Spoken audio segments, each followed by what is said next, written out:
Hello. Welcome. And Thank thank you. you so much again for joining us. Really appreciate your time. I'm going to go ahead and give the floor to you and let you kick off day two.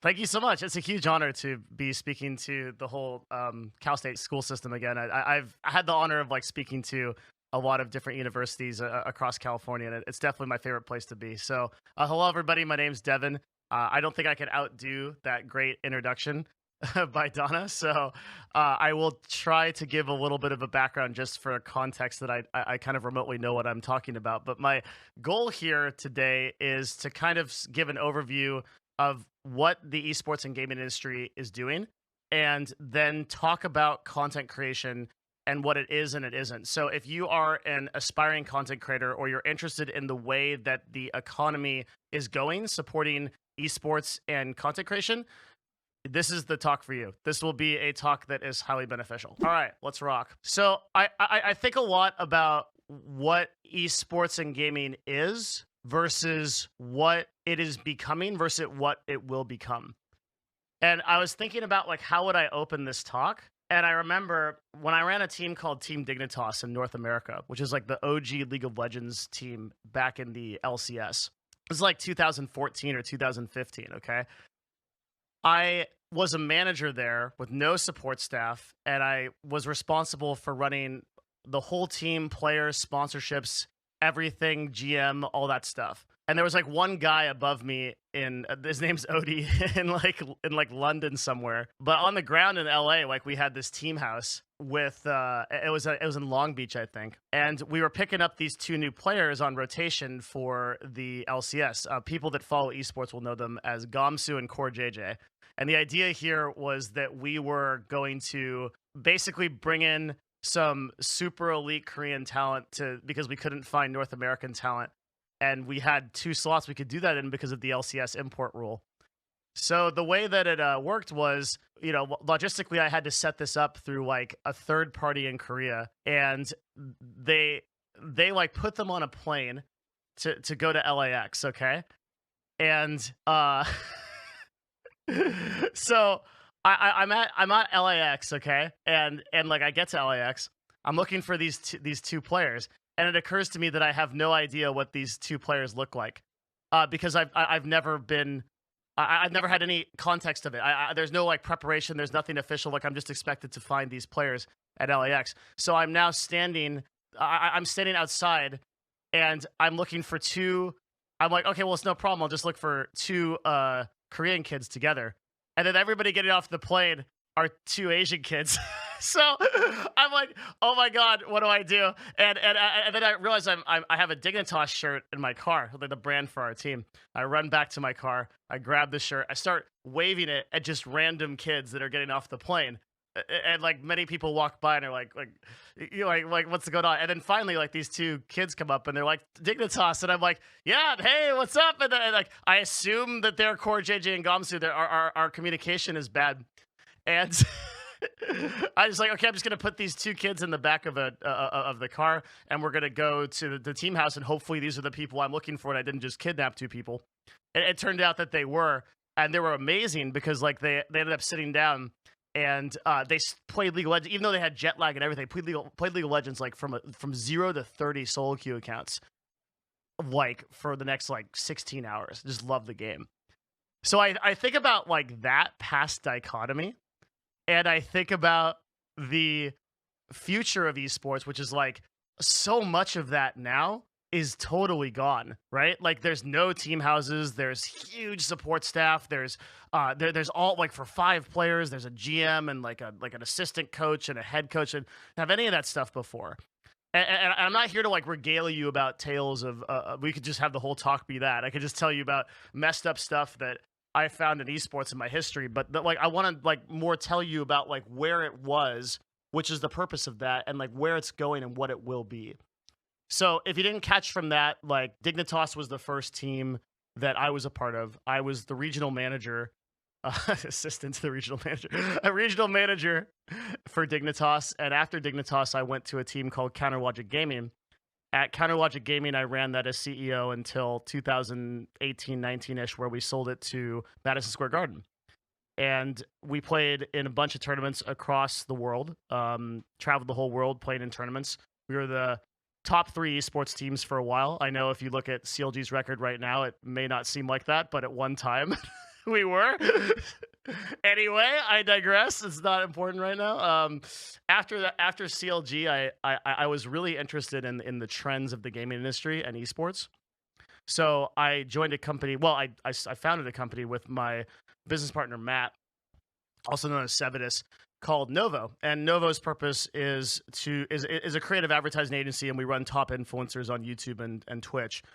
And our objective is kind of to figure out what's coming and introduce brands to that, as well as keep influencers on the know and keep ourselves in the know for that. And so I give you that brief introduction, hopefully to inform the context of like what's happening now in the industry, which we'll move into now. So I actually didn't test this, but I should be able to actually show you some stuff just about what's happening, because I think there's frankly a pretty enormous difference between the understanding of the esports industry, the understanding of content creation, and a concept that I really want to call the attention economy. The attention economy.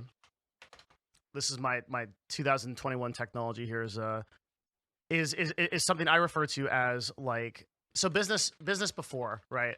And was either direct to consumer or it was B2B, which is business to business. And the way you would market is you would market and advertise through traditional channels. So you might take out an ad in a newspaper. You might create an online ad or advertising, and that was basically the way that you understood like getting in front of your customers. We had all kinds of things to do that, and my first company ever was starting a business that did pay-per-click, which was Google AdSense's method of like reaching people. It's still incredibly effective today. But what the attention economy has done with the advent of social media has made it possible to reach exponentially higher amounts of people and convert a small percentage of them to whatever you want, buying products or services, or a CPM model. And a CPM model is basically meaning that like I don't even have to sell directly to consumers anymore. As a content creator, I can sell to I can be on a platform like YouTube or Twitch, and I can make money off of advertising revenue that in of itself will pay for my career, which is incredible, right? And so esports and gaming have been built off the back of this attention economy, and that is why it is really important to put that into context right now. It's like to understand like exactly what we're dealing with, right? The attention economy is growing every single year, and it's becoming more and more possible to start full-time careers as content creators and full-time career in esports or tertiary things to esports or gaming. And I want to be very clear about the future and where this is going. Right now, about 40% of jobs in the United States are contract or freelance work. And that number is increasing like at a crazy rate. It occurs to me that everybody that is listening to this talk that has been involved in the Cal State school system has not been to school for a year, which was crazy to me that I just realized that when I was when I was preparing for this talk, that it's actually wild that like everybody hasn't even been to school, right? COVID has completely changed the way that we think about and interact with anything. And what it's done is boosted the attention economy, the gaming industry, and the esports industry more than we could ever imagine. A lot of bad stuff has come from the pandemic, but the gaming industry and Twitch, which is up 97% year over year, esports, which is growing at a phenomenal rate, are certainly some of the benefactors of this. So if you're interested in content creation and esports and gaming, there is no better time to do it. Right now, the global gaming market will generate about $159 billion of revenue. And that would be about a 9.3% year over year growth, with a projected $200 billion revenue surpassing in 2023. And I say that because that's the number that I really want you to focus on, is like, let's talk about the idea of the gaming industry, right? The esports industry and the content creation industry. And let's put these in perspective, because I like everything I've been talking about so far has been like very hopeful. And now I'm going to completely annihilate all those dreams that we just had about how cool the gaming industry and the esports industry is by telling you how absolutely unlikely and mythical it is that anybody participates in this in the way they think they're going to. And then we're going to clear it up and we're going to bring it back if I have time. So let's do that next.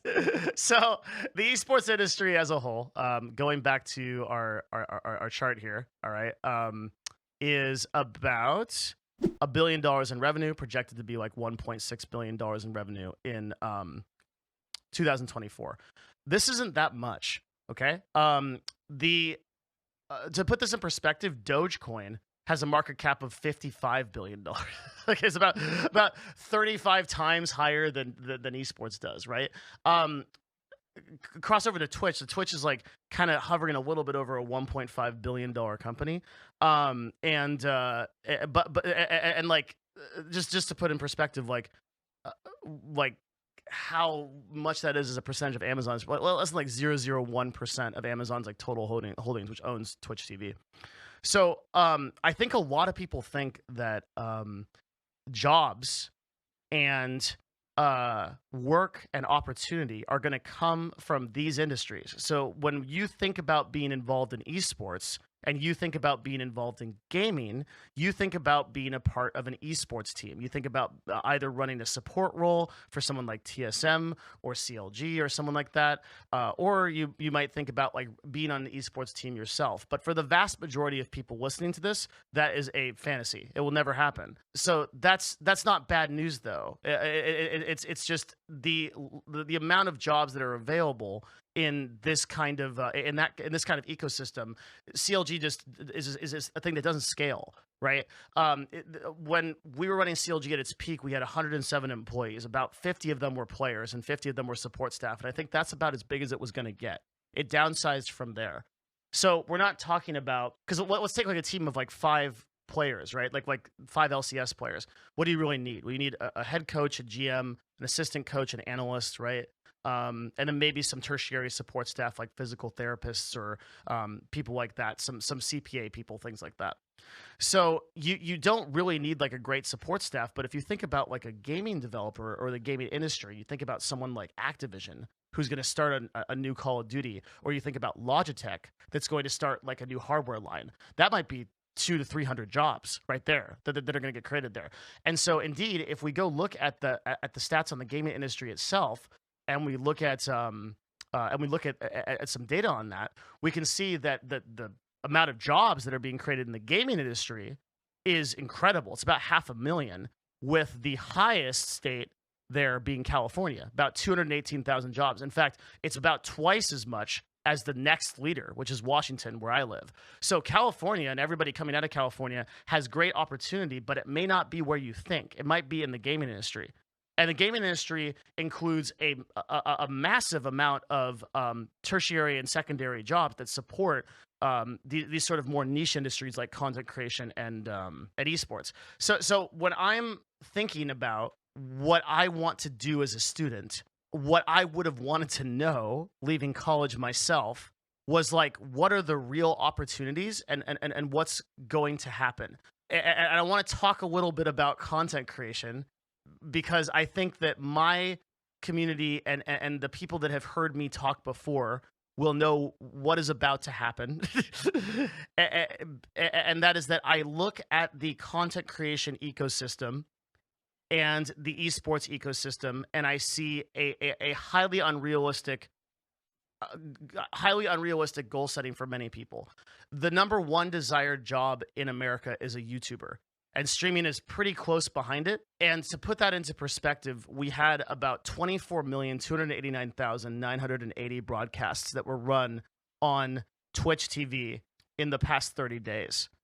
But 6.5 million of those were unique people. That's the number of people that clicked the start streaming button one time. Okay, unique people that clicked the start streaming button. But in the top 5,000, right, top Twitch streams, the number of people that actually make full-time income, well, let's just go by actual numbers. So the number of actual partners on Twitch is about 57,000. So that's already like 1%, right? But that doesn't assume that all partners make full-time income. So the amount of people that make full-time income is a fraction of that. And the number of people with over 1,000 viewers is less than 0.001% of Twitch. So we think of an 1,000 viewer streamer as like a relatively small influencer. That's just the craziness that social media is. It's like always panning for the top, always trying to be like we're looking at people like XQC that have maybe 100,000 viewers. And I think there's a lot of people that might be in this audience that are unironically thinking that they might be able to do that. The likelihood of it is fantastical. There's no way, right? These are just by percentage. These are such esoteric numbers, and so even an influencer at like 400 to 500 viewers is like astonishing in terms of like their presence on Twitch. They're already way past the top 1%. And if you look at YouTube, the numbers are very similar. So that's discouraging, right? That means like, oh, like does that mean that nobody can become content creators? No, it means that and this is I hope like where I start to change this from a horrible story of despair to like a more inspiring one. That's like, no, the problem isn't that this is not possible, because people are doing it all the time. And indeed, there are new creators that are doing it, right? Like people like Ludwig, who grew from just about a year and a half ago, went from 0 subscribers to hundreds of thousands. Many of you will know Dream, who basically beat the YouTube algorithm and created millions of subscribers and 50 million viewed videos in just under the span of a year. How is that possible? Despite these numbers, and how do you get ahead if your interest is in benefiting from this attention economy? And I'm going to offer a couple of ways to do that. I think the problem isn't inherent to the industry and that the industry can't support these people. It can. And you as students going forward are if we are going to be taken seriously as an industry, I've been thinking about this a lot, we being like the gaming industry overall, we need to be able to incorporate your expertise into the gaming industry so that we can expand not only fill all these positions that you're looking for and that students like you are looking for, but also to create a healthy ecosystem and platform where people that want to do content creation can be supported. The reality is that many people are going to fall through the cracks because I don't think they understand a couple key principles that I'm going to outline now to the best of my ability. One is that people just inherently don't understand discovery. They don't understand how it works. Live streaming is not a discovery platform. You can't get found on live streams because of the way it's set up. There's no algorithm to find you. There's no recommendations. When you look at VODs like YouTube, video on demand, the ability to be discovered is baked into the algorithm, into the keyword system, into the way that people search for content. If I search for top Fortnite plays or top League of Legends plays or best LCS gameplay, then I'm getting served content that YouTube has figured out that I want to see. And YouTube has the most advanced non-military ML in the world. It's unbelievable how well they connect people with their viewers with their content. And it's not limited to just the biggest YouTubers. If you're a small channel, you can still post something that's niche enough that you get discovered and you get reached out into this like wider net of people. But Twitch isn't like that. Twitch's only discoverability is the number of viewers that you have. And if you have no viewers, there is nobody coming in. So this is one of the biggest misunderstandings I think about content creation, is that we have people that set up their entire career to start streaming on Twitch only to broadcast to nobody, versus starting to think about things from the perspective of like evergreen content creation, and saying, okay, how do I create something that lasts, that reaches out to people? Like just changing this mindset alone will change the way that you look at your future. I have, let's see, 8 minutes. So I'm try to set this up in a way that really gives you objective tactical value if you're seriously interested in content creation or being a part of the attention economy. And I'm also going to try to sell you real quick on why you are a part of the attention economy, whether you want to create content or not. I don't know why you'd want to be a streamer. I've done it for 8 years. In 2012, believe me, Yeah, well, if you want to be a full-time broadcaster, I'm going to help you do that right now. But I can't imagine anybody would want to do this. Oh my God. Okay, but if you do, we'll go through some things that'll help you out. But let's talk real quick about the attention economy and what I'm talking about here and the potential of it. Okay, so back to Notepad. The idea here that you need a enormous following to succeed is not true. Okay, and I'm going to introduce you to a concept called 1,000 true fans. Out of all the marketing stuff that I teach, this is my favorite concept. Okay, so let's say real quick that you have 1,000 people who support you. Okay, and each one will give you $100 a year, not a month, not in one product sale, but per year. Okay, 1,000 people support you, $100 a year. What's the math on that? If 1,000 people support you, you multiply that by 100, you're now making $100,000 a year. Okay, not bad. That's the power of the attention economy. Way too many people are trying to become the next XQC. Way too many people are trying to become the next PewDiePie. You don't need to do it. You do not need to do it. If you set yourself up to do that, you will most likely not succeed, right? Because you're reaching for something that is ephemeral and probably unrealistic instead of actually trying to define your value statement.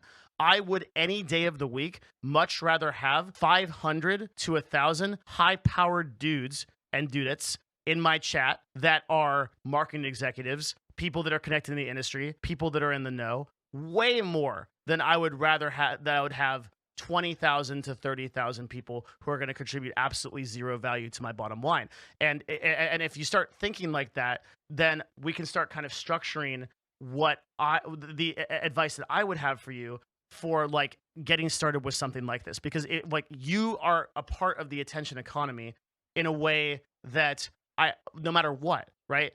Because everything is moving this way. Everything is moving towards influencers. Everything is moving towards all the I don't have enough time to tell you all of the data on this, but the trend is moving towards people buying from brands hosted by influencers that they know, like, and trust. And then the trend above that, if you want to get way ahead of the curve, is people buying from influencer-made brands. So influencers actually creating brands, then putting those on their back, and then hosting them.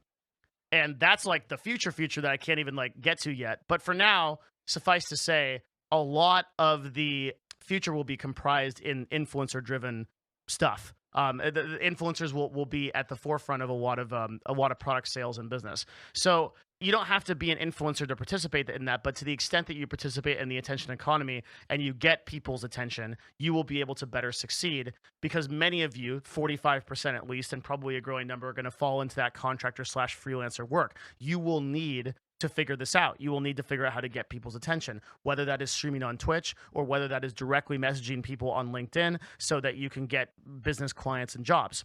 Whatever that be, you're going to have to participate in that in some way. So let me give you 3 things that I think are going to give you value in that before I close. Number 1, what do you do to uniquely provide value? What can I do that no one else does? When I got to Seattle, I hadn't streamed in 2 years because I was running CLG. My broadcast went out to 50 people from some 3,000 when I was playing League of Legends concurrently. 50 people watched me play their billions the first day that I came back to streaming at the beginning of 2020. I now regularly broadcast to anywhere between 1,500 to 3,000 people. How? Because I stopped doing gaming content because I knew that I needed to provide value in another unique way. The way that I chose to do it was something that I know better than I think anyone, which is this. How do you create content? How do you build into the attention economy? Where are things going? What analysis of the esports industry and video game industry? What's going on? What's the happening in that? I knew that I could provide a competitive advantage there, so I did it.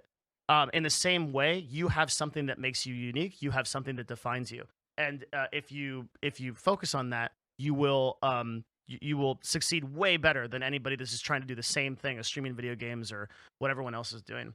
Number 1, you need to diversify. You need to understand platform discoverability, right? You can't get any viewers on Twitch. You need to use things like YouTube, Instagram, things that where content exists forever so that you can actually build your brand. And then number 3, you need to actually plan your strategy, which I'm going to borrow from the aforementioned content creator Ludwig and give you 3 pieces of advice that he has for content creation. Have a start date, list your 1-year goals and where you want to be, and then pick 3 to 5 creators that you admire and want to emulate.